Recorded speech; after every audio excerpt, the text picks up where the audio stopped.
Welcome back, everybody, to another deep dive. And today we are tackling something pretty important in the world of archaeology. Yeah, It's this idea of how to decolonize the field. absolutely. Yeah. And we're going to be looking at a paper Yeah. that really focuses on this community-based approach Mm-hmm. and argues that that's really central to this whole idea of decolonizing archaeology. It's really the heart of it, I think. Yeah. So we're going to be talking about Yeah. what that looks like in practice. Yeah. Some of the issues that come up around power dynamics, Mhm. repatriation, Yeah. all sorts of really interesting stuff. Absolutely. It's a very exciting field right now. Yeah. There's a lot of energy and a lot of movement Yeah. around how to do this. Yeah. Well, let's start with maybe just level setting for folks. Sure. What Yeah. exactly do we mean when we say community-based archaeology? Yeah. So I think at its core, Yeah. it's about really ensuring that Indigenous communities are the ones who Okay. are leading the research and the decisions Mm-hmm. that are made about their own heritage. Okay.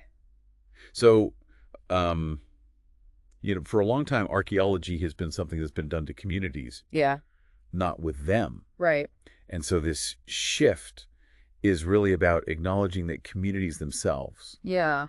have their own deep understanding of their history and their culture. So instead of having outsiders coming in and imposing their own interpretations. Right, exactly. And it's not just about who's doing the digging. Yeah. It's about who's asking the research questions, Mm-hmm. who's interpreting those findings, Right. and who ultimately benefits from that knowledge that's being produced. And one of the things that our source really highlights is that this approach can lead to things like improved health Oh, yeah. for individuals and for the community. Yeah. What exactly do they mean by that? I think you can really think about it this way. Okay. When communities are really actively involved in shaping how their past is understood, Yeah. it can really foster this sense of ownership and pride Mm-hmm. and connect Yeah. to their own heritage. Okay. And that connection actually can have a ripple effect. Okay. Studies have shown that when Indigenous communities are really empowered to be in control Yeah. of their heritage, Okay. there are actual tangible improvements Wow. in things like mental health and education Right. and even economic development. Huh. Interesting. Yeah, So it's not just about uncovering the past, Right. but it's also about how that understanding of the past can actually help shape a better future. exactly. Yeah. Okay. And our source actually quotes Sonia Atley, who's an archaeologist who's been doing some really fascinating work Uh-huh. in this area. Okay. And she describes community-based archaeology as Okay. community-directed studies of ancestral places practiced by invitation. I love that. Practice by invitation. Yeah, it really emphasizes that this is about collaboration. Right. It's about respect. Yeah. It's about partnership. So it's not about coming in and saying, this is how it's going to be. Exactly. It's more about, let's work together and build something together. Yeah, absolutely. And that requires a real shift in Uh-huh. power dynamics. Okay.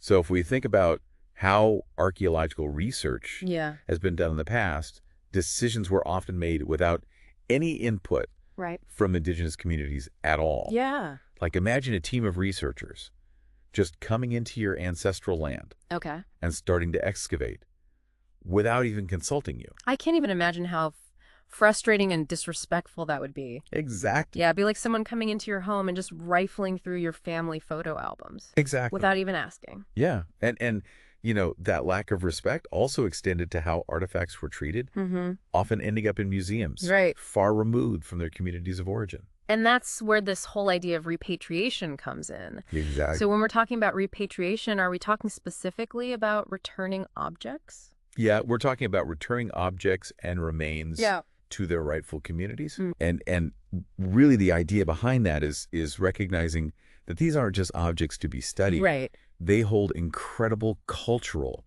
and spiritual significance Yeah. for Indigenous peoples. Okay. They represent connections to ancestors, Mm-hmm. to history, Yeah. to a living culture. So it's not just about giving things back. Right. It's about righting a past wrong Exactly. and acknowledging the harm that was done. Absolutely. Okay. And this is where institutions like museums and governments have a huge responsibility. Okay. They really need to be revising laws, Uh-huh.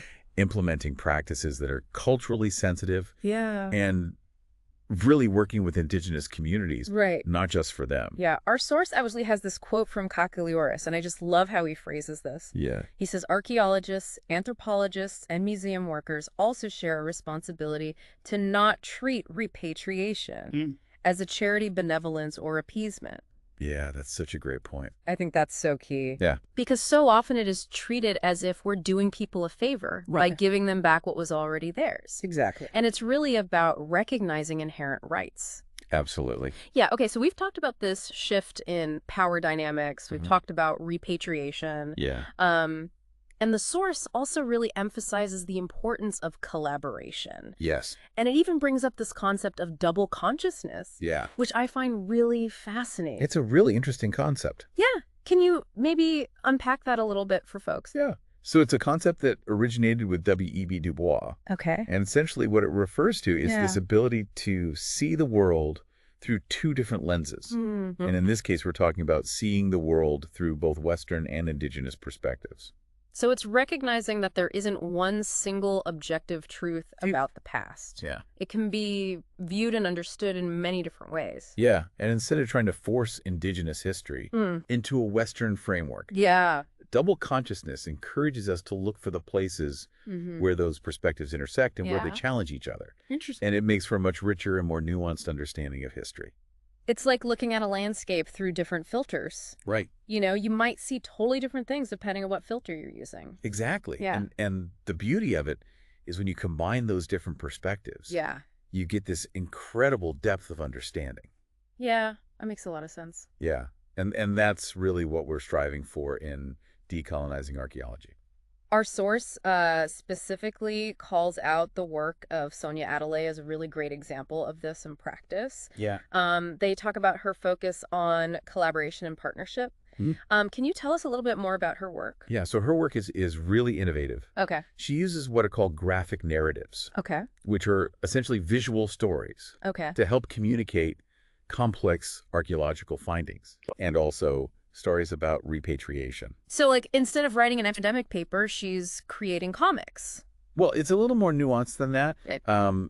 She collaborates with artists, with curators, with community members to actually develop these narratives. Okay. And they're often translated into indigenous languages. Oh, wow. It's a way of making information much more accessible and engaging. That's really cool. Yeah, especially for younger generations. Yeah, that's fantastic. And I love that it's not just about changing who controls the narrative, Right. but also finding new and more creative ways Exact. to share that knowledge. Yeah, and ultimately it's about empowering communities to tell their own stories on their own terms. I love that. Yeah, it's not just about academics or researchers doing this work alone. Yeah. It really involves community involvement at every step of the way. So shifting from expert to partner Exactly. and recognizing that everyone has something valuable to contribute. Absolutely. Right. It's a process that requires open dialogue, a willingness to listen Yeah. and to learn, Yeah. and a commitment to building relationships that are based on trust and mutual respect. But it sounds like this is more than just rewriting history books or Sure. returning artifacts. Right. It's about addressing these deeper systemic issues. Absolutely. Mhm. And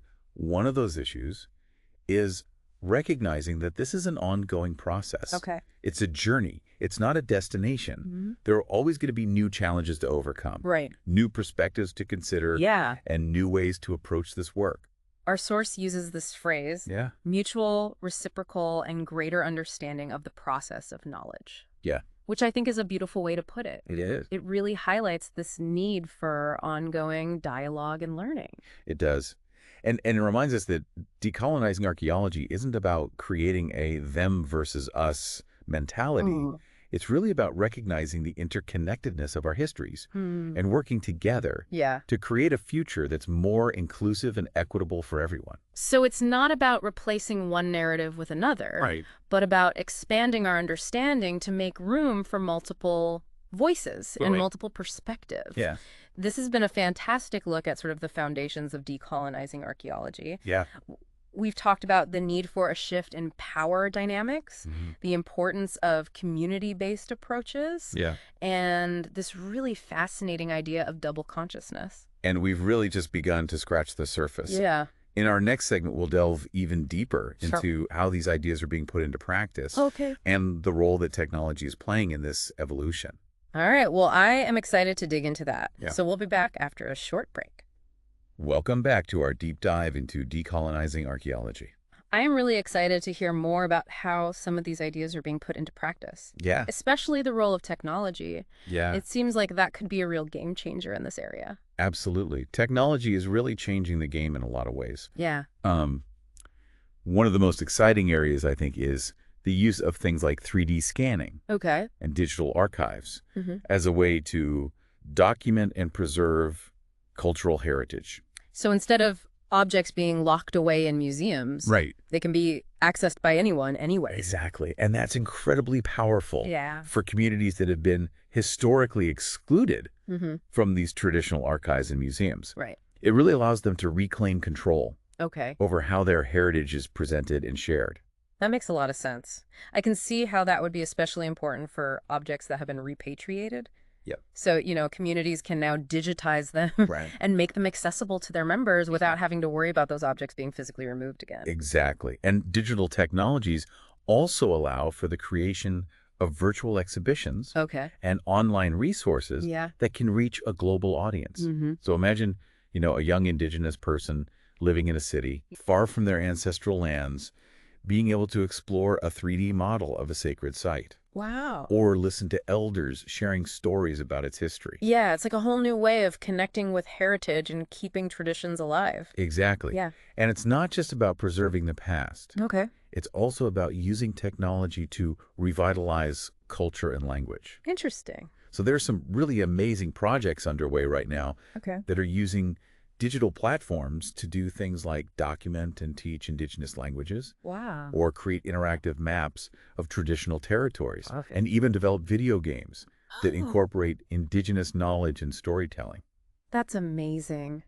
It really seems like technology is being used in these really creative and empowering ways. It really is. And it goes back to that core principle of decolonization, Yeah. shifting that control Mhm. and really giving communities the tools to tell their own stories on their own terms. And Sonia Adelaide, who we mentioned earlier, Yeah. has also been doing some really interesting work in this area. She has. Can you tell us a little bit about what she's been up to?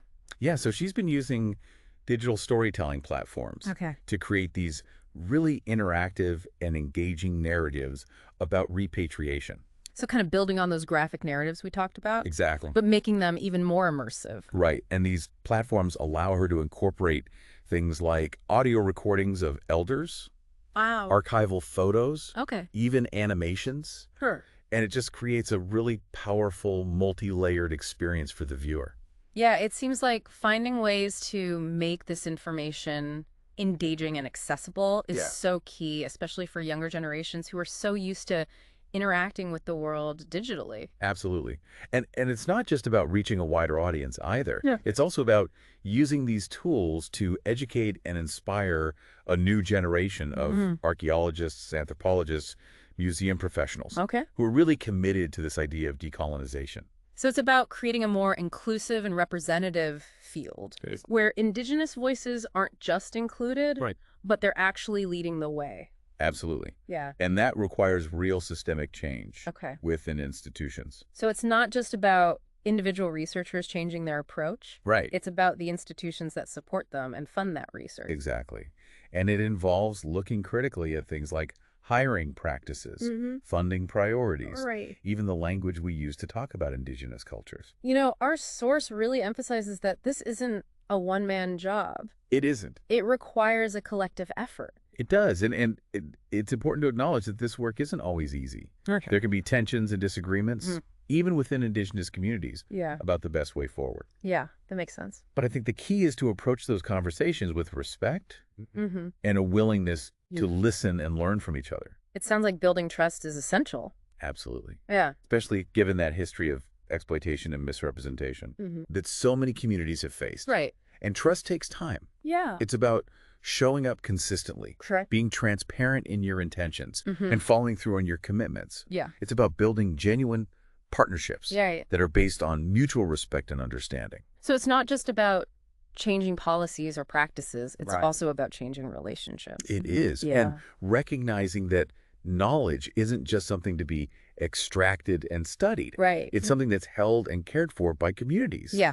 We need to respect that stewardship and support communities in their efforts to preserve and revitalize their traditions. It seems like there's this real need to balance the scientific rigor of archaeology with the cultural sensitivity required to work in these spaces. You're absolutely right. And that's a tension that's often debated within the field. Yeah. But I think it's a false dichotomy to suggest that you can't have both. You know, indigenous knowledge systems are incredibly complex and sophisticated, and they offer really valuable insights into the past that can complement and enrich Western scientific approaches. So it's about bringing those different ways of knowing together rather than seeing them as being in opposition to each other. Exactly. And that can be a really challenging process. Yeah. But it can also be incredibly rewarding. Right. It can lead to new discoveries, new understandings, Okay. a much more holistic and nuanced view of history.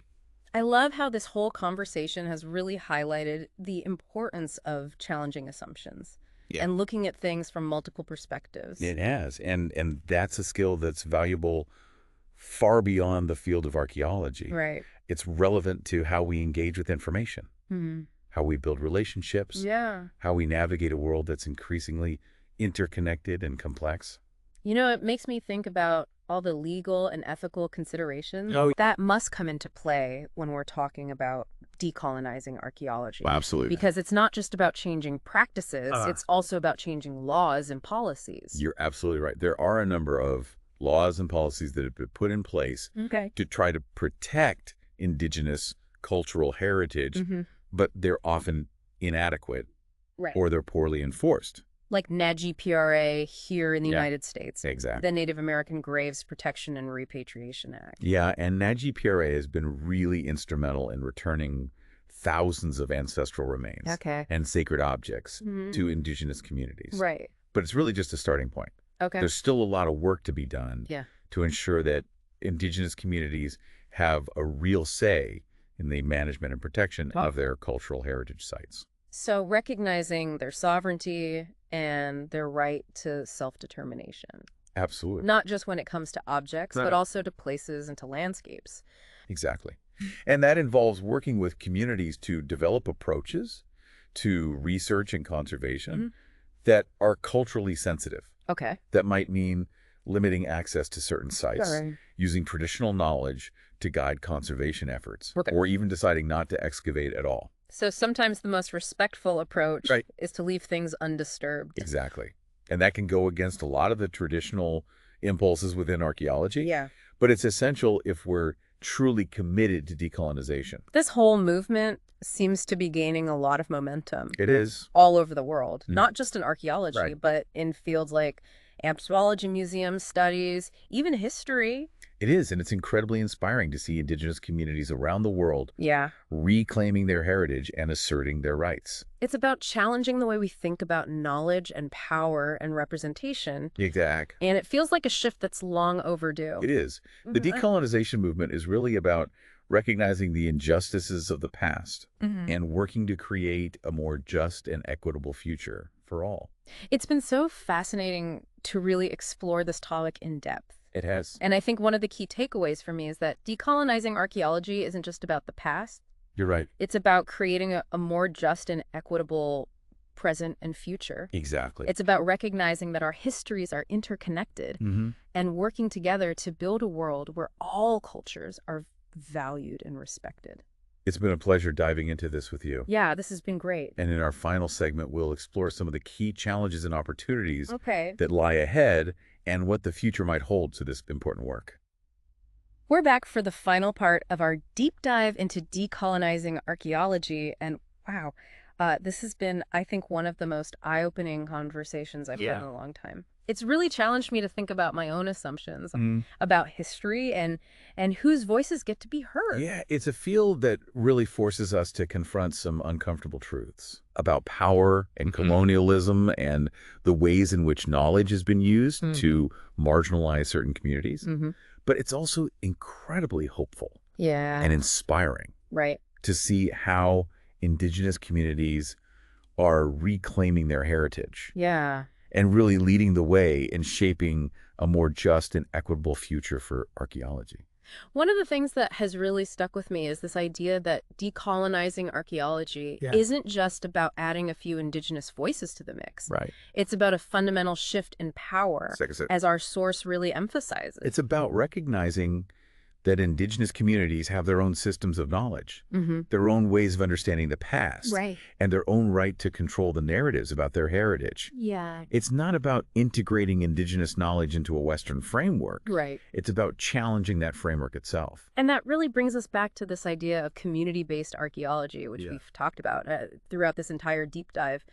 This idea of partnership and collaboration. Right. And ensuring that the research really benefits the communities involved. It's about recognizing that knowledge isn't just something to be extracted and studied. Yeah. It's something that's held and cared for by communities. Right. And those communities should have the right to decide how that knowledge is shared and used. Our source also mentions the importance of approaching this work with cultural sensitivity and recognizing that histories are really interconnected.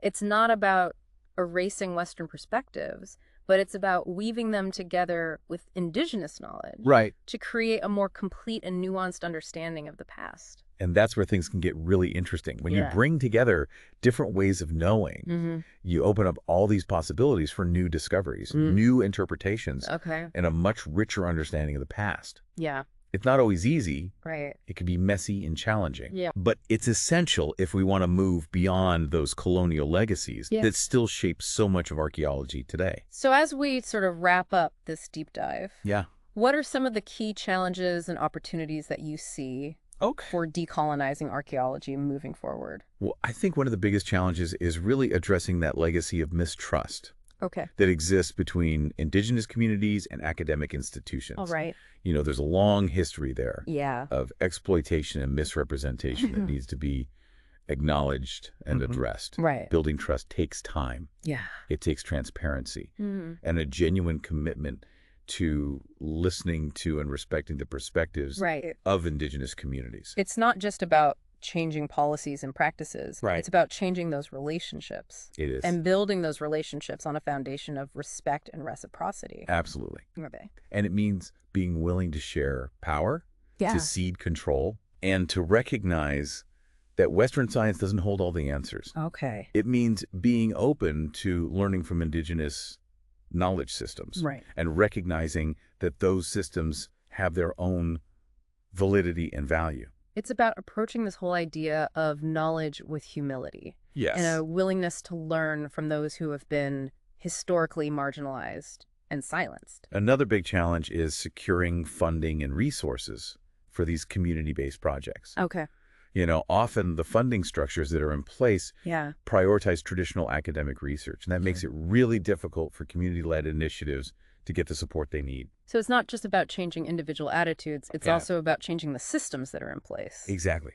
We need to advocate for more equitable funding models that really prioritize community engagement and collaboration. Right. And we need to challenge those metrics of success that often devalue community-based work. It's about recognizing that impact can take many forms, not just publications in prestigious journals. Exactly. It can be about revitalizing languages, Right. strengthening cultural identity, or empowering communities to take control of their own heritage. And that actually brings me to some of the opportunities. Yeah. I think one of the most exciting things happening right now is this emergence of new technologies that can really support community-based archaeology. Yeah. We talked earlier about digital archives and virtual exhibitions, Right. but there are also these incredible advances in things like remote sensing, Yes. 3D modeling, even artificial intelligence that Yeah. can be used to document and preserve cultural heritage in ways that we never could before. Exactly. It seems like technology has this real potential to be both a tool for decolonization,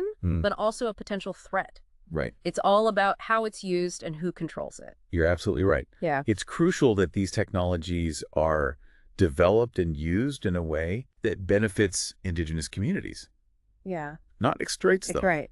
So that means ensuring that communities have ownership of the data that's collected, that they're involved in the design and implementation of projects, Right. and that they ultimately benefit from the knowledge that's produced. So it's about using technology to empower communities, not further marginalize them. Exactly.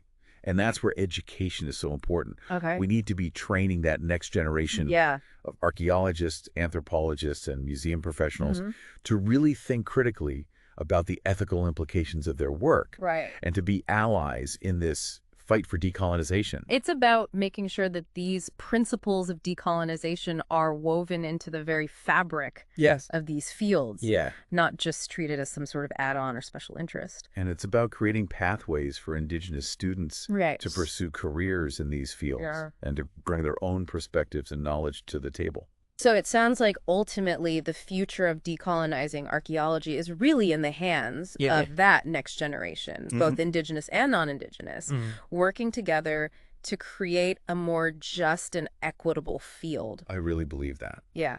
And I'm so hopeful about what the future holds. Yeah. You know, we're seeing a growing awareness of these issues, Yeah. a willingness to challenge that status quo, and a real commitment to creating a more inclusive and representative field. This has been such a thought-provoking conversation. Yeah, it has. As we wrap up this deep dive, I'm really left with a sense of both the challenges and the immense possibilities of decolonizing archaeology. It's a complex and multifaceted issue, but it's also a deeply important one. Yeah. It's about justice. Right. It's about equity. And it's about recognizing the rights of Indigenous communities to control their own destinies. Absolutely. And it's a conversation that needs to continue. So to all of our listeners out there, we encourage you to keep exploring these ideas. Yes. Keep questioning. Yeah. Keep engaging. And most importantly, support Indigenous-led initiatives in your own communities. Decolonizing archaeology is a journey, not a destination. Yes. And it's a journey we need to take together. Thank you all so much for joining us on this deep dive.